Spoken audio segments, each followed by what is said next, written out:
சந்தனம் மணக்குது கற்பூரம் ஜொலிக்குது சந்தனம் மணக்குது கற்பூரம் ஜொலிக்குது கந்தகிரி கோயில் வந்தால் நன்மையெல்லாம் நடக்குது கந்தகிரி கோயில் வந்தால் நன்மையெல்லாம் நடக்குது சந்தனம் மணக்குது கற்பூரம் ஜொலிக்குது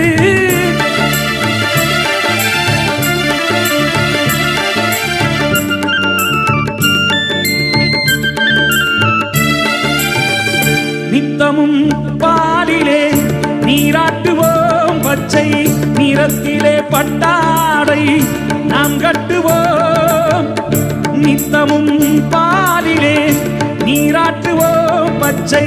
நிறத்திலே பட்டாடை நாம் கட்டுவோம் திருநீரின் தத்துவம் தந்தை என்போம்